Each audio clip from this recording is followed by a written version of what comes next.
meine lieben Freunde von altem Lego.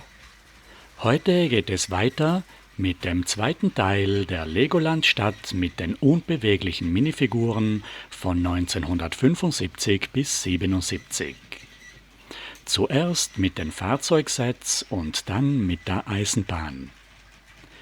In diesen 3 Jahren gab es zwar keine neue Feuerwache, aber das interessante Feuerwehrauto 693 aus 50 Teilen mit 3 Minifiguren im Führerstand und auf der Mannschaftsbank. Mit 3 Achsen und einem kleinen Anhänger.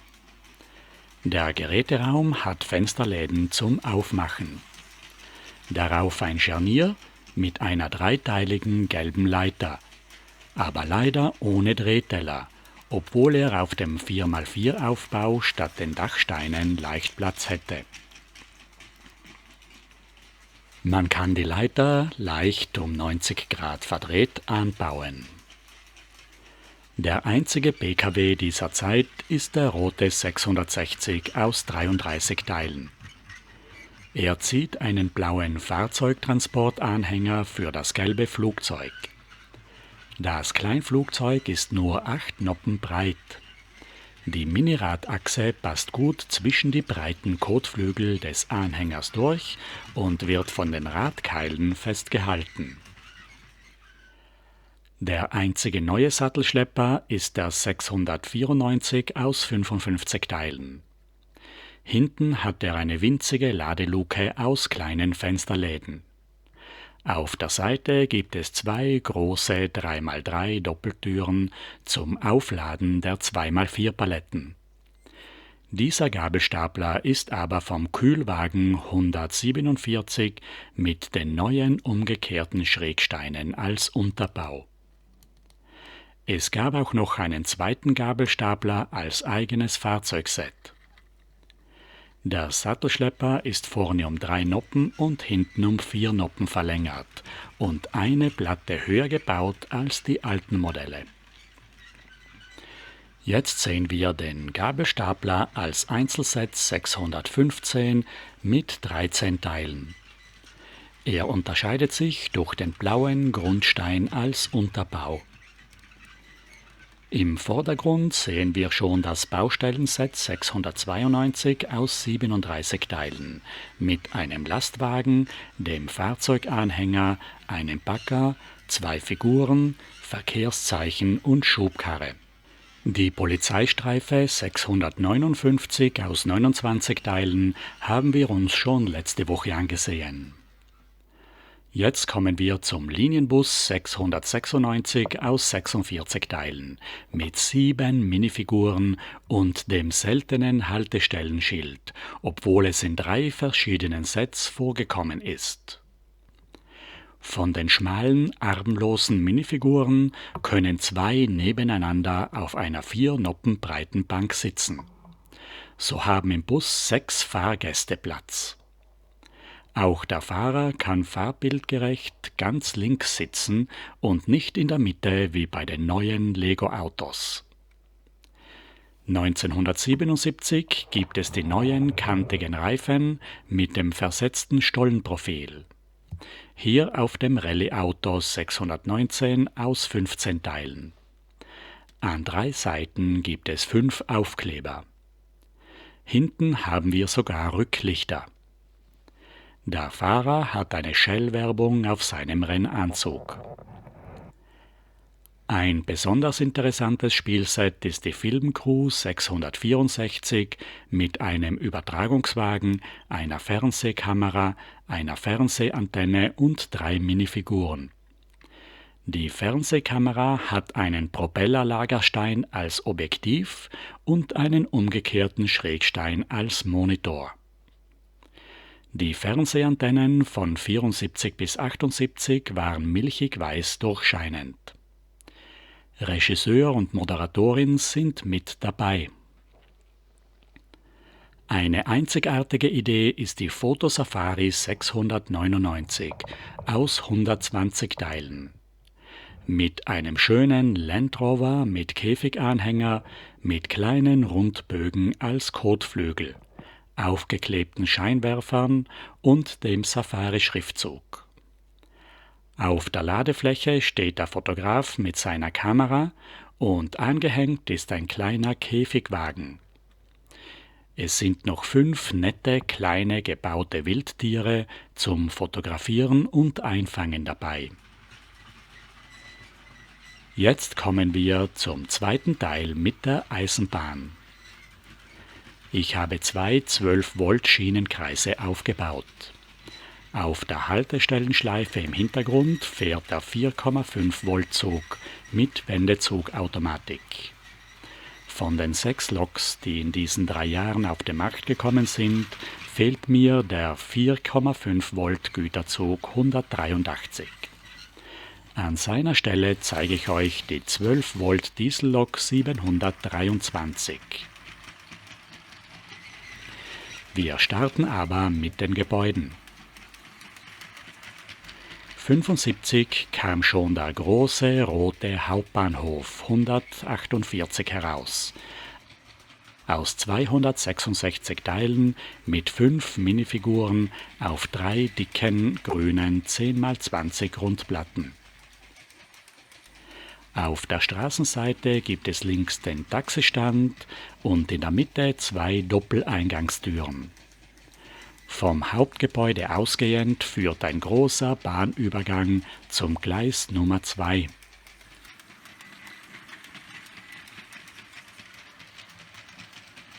Im Hauptgebäude haben wir eine große Fensterfront, eine Telefonzelle und ein Kiosk. Es gibt Aufkleber für Bistro, Restaurant, das Bahnhofsschild, die Uhr und für den Taxistand auf der anderen Seite. Als Schienenfahrzeug ist eine Draisine für den Streckenwärter dabei, auf 4 einzelnen Flugzeugrädern.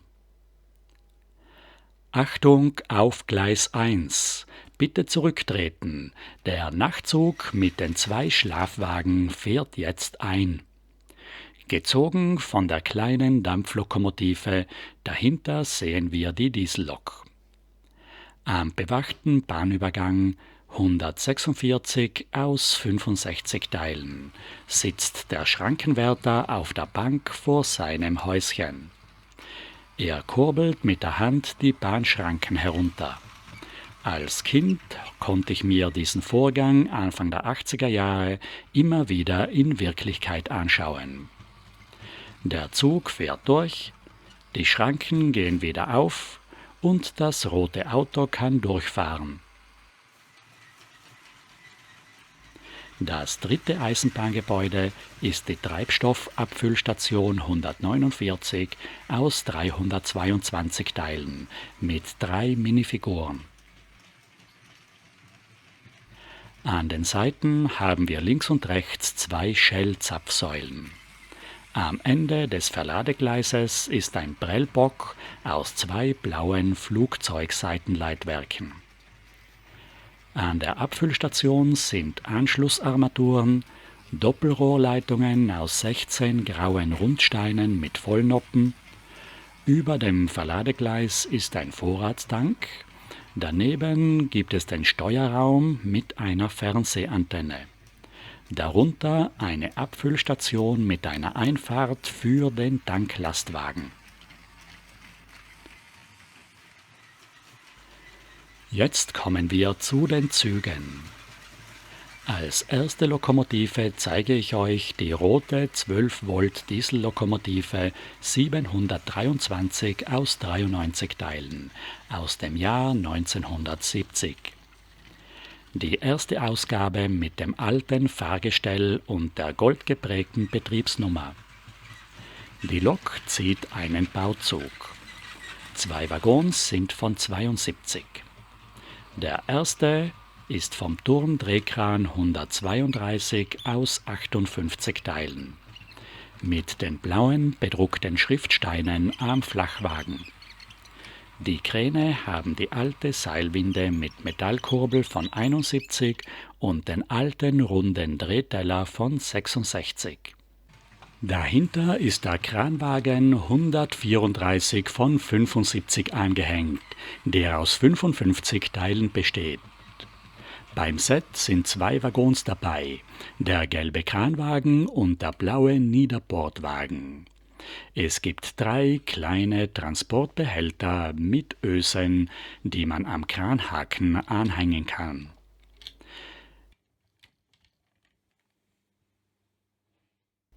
Dahinter kommen noch 2 Kipploren 130 aus jeweils 20 Teilen von 72. Die kurz gebauten Kipploren liegen mit ihren Haltestiften auf den 1x4 Steinen auf und können auf 2 Seiten gekippt werden.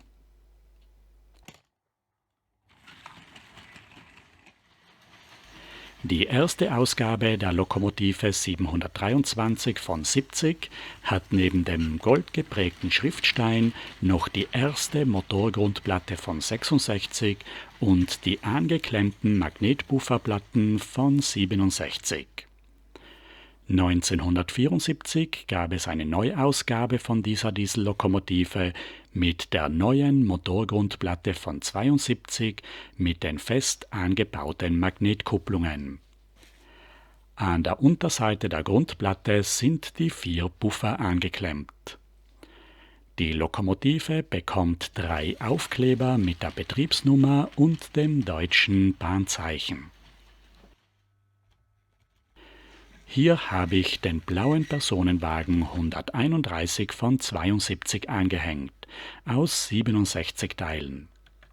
Vorn und hinten gibt es Plattformen mit 3 noppenkurzen Gartenzauntüren zum Einsteigen. Der Waggon ist schon mit Aufklebern wie seit 72 üblich. Im Bahnhof fahren die neuen Personenwagen 137 von 75 ein, aus 82 Teilen mit den neuen transparenten bedruckten Fenstern und den realistischen schwarzen Faltenbälgen. Vorgespannt habe ich eine neue Lokomotive von 75, die zweiachsige Dampflokomotive 133 zum Schieben mit den Zylindern, den gelben Treibstangen und roten Kurbelzapfen an der Treibradnoppe. Ein sehr dekoratives und funktionelles System, aber auch sehr empfindlich und nur für zweiachsige Lokomotiven geeignet.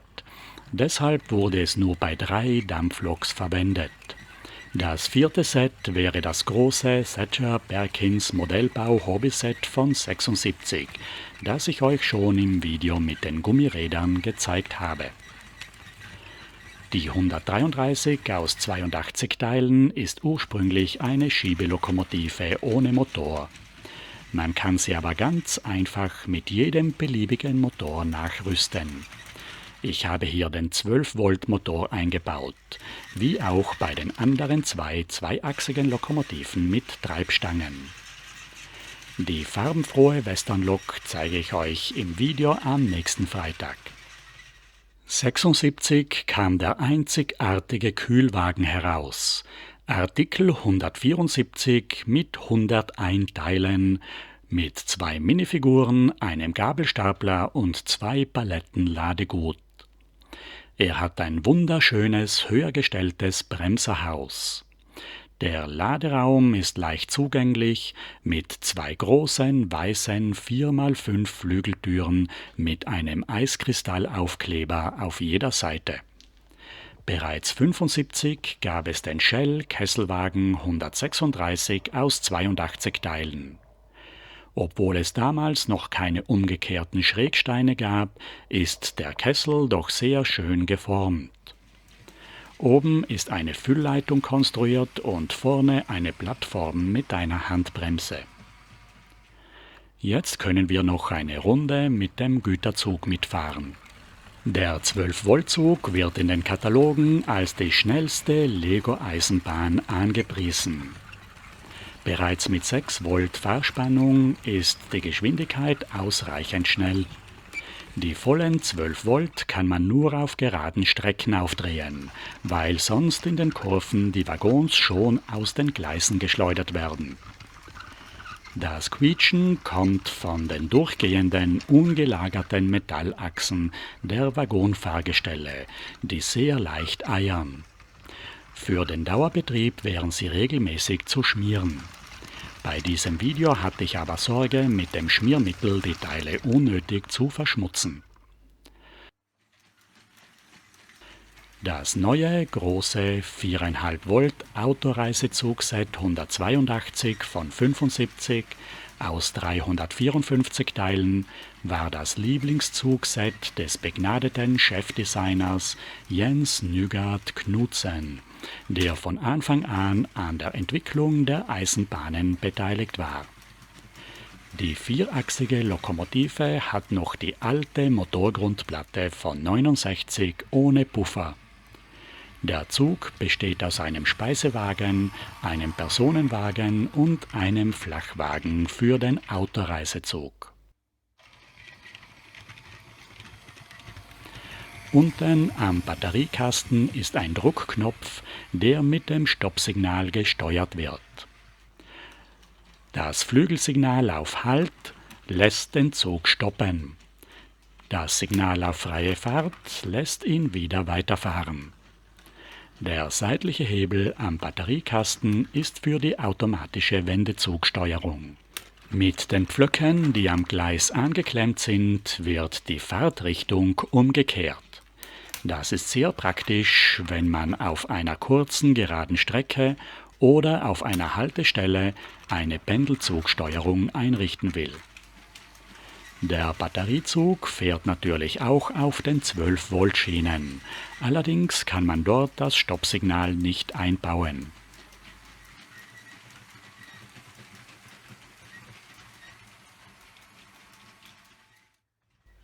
(1977) gab es die zwei letzten schönen großen Lokomotiven der blauen Eisenbahn. Die neuen Lokomotiven haben eine neue 6x22 Motorgrundplatte mit fest angebauten Puffern. Die Mehrzweck-Diesellokomotive 727 aus 126 Teilen ist mit einem 12-Volt-Motor motorisiert. Von 69 an haben nämlich alle 12-Volt-Lokomotiven eine 700er Artikelnummer. Laut Bauanleitung kann man nur ein einziges Modell bauen. Auch auf der Packung ist kein B-Modell abgebildet. Mit den 14 Aufklebern kann man das Gehäuse auch kaum wieder zerlegen.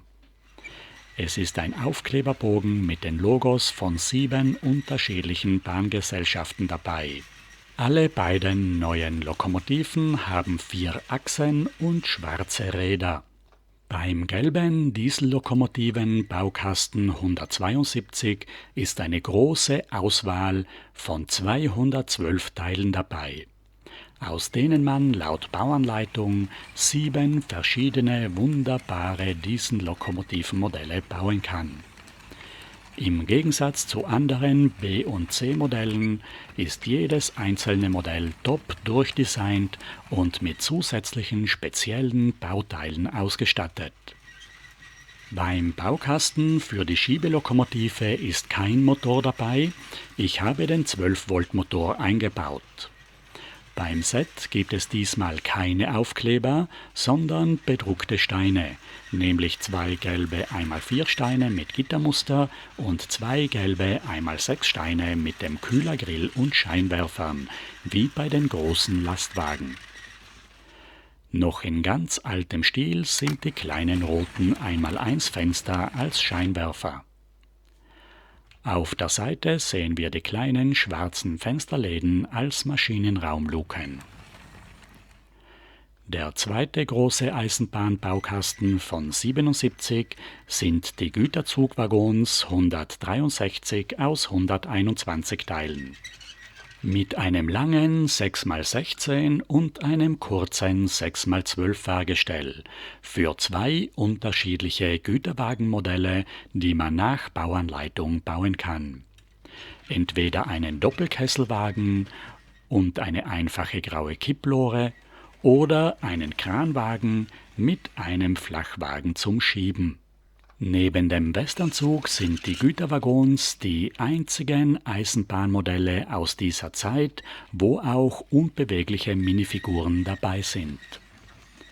Der schwarze Drehteller für den Kranwagen ist schon vom neuen Typ mit der viereckigen Grundplatte aus dem Vorjahr 76.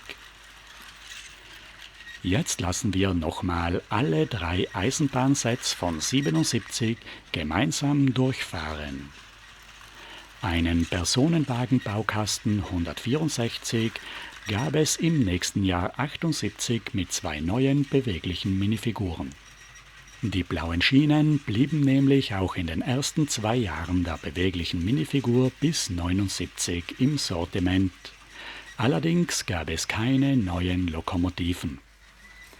In der nächsten Woche zeige ich euch noch den 12 Volt Westernzug 726 von 76. Vielen Dank, dass ihr heute alle zugesehen habt. Das Video vom letzten Freitag hat das erste Mal seit einem Monat wieder über 1000 Aufrufe erreicht.